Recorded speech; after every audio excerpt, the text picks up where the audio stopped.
yourself, man, there's going to be a lot of work along this road, and you say to yourself, well, you know what, I can just get by playing, maybe the guy who's not necessarily better, but I can teach him.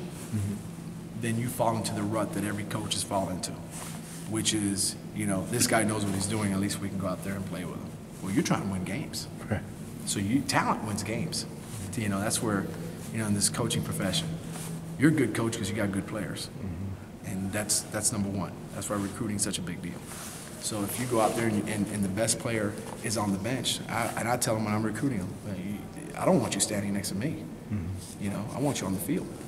So you just got to work through it, and you got to put them in every possible situation in practice, that when they get to game situations, that they're not freshmen. And that was my goal this year. My goal this year was coming out of games saying to myself, did he know the situation? He did good, we covered it.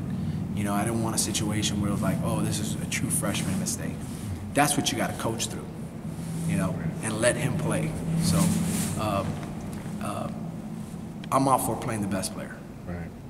And then a kid like Ryan Williams coming back to the place he was born, not exactly, in his words, not how he wanted to come back. Right. He obviously wanted to play, but how important was he in the development of Brad? I can't say Ryan without saying Jake, because Jake also came here and it didn't turn out the way he wanted it to turn out.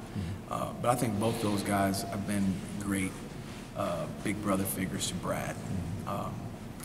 Even though sometimes we'll be in a conversation and Brad acts like he's the oldest one, because he's pretty mature for a 19-year-old.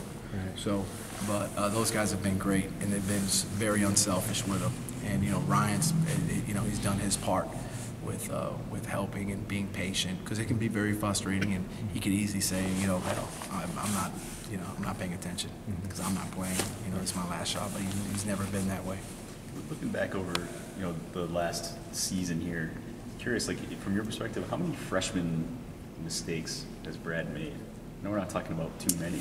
No, and I know you have a higher level, you have obviously a huge higher level of expectation than, say, we would, but just how much are we talking here from your eyes?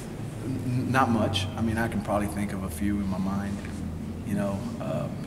When you're running a 2-minute drill that you're supposed to be going faster than you're going. Maybe that's one, but I don't see anything. I mean, and that was my goal as a coach. My goal was not to get to that point where they got the freshmen. So those are things you cover, whether they're in meetings or they're in special teams period where you got them one-on-one and you're throwing all these scenarios. And now, did they catch them because they tweak things and they caught them just like a natural player? Sure. But it wasn't because, oh, he's a young guy. I mean, we put a lot on his plate also. Even from delay of games, you don't see much. I mean, we don't have that's on him.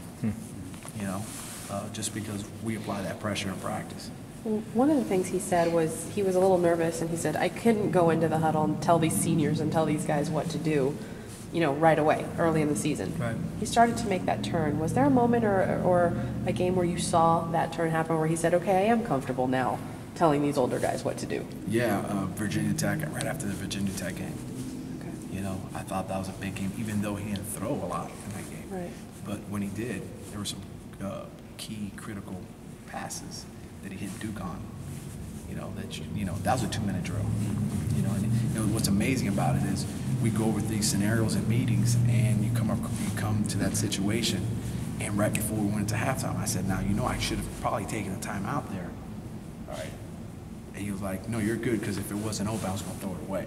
And that's stuff that we talk about, right? So I was like, I remember running to the locker room going, good, we've crossed that bridge. As we're quarterback development, that he understands, the situation in the game, and if it's not going to be there for a touchdown, throw it away and give me another play. All right, last question, guys. And then for you, just being back in Louisiana, how's it been? Oh, it's been great. I mean, besides just the cold rain, but it's great being back here. We went out as a family last night. Went to the Blind Tiger and had some good food, and it's a special place, great people. The people here are great. Great.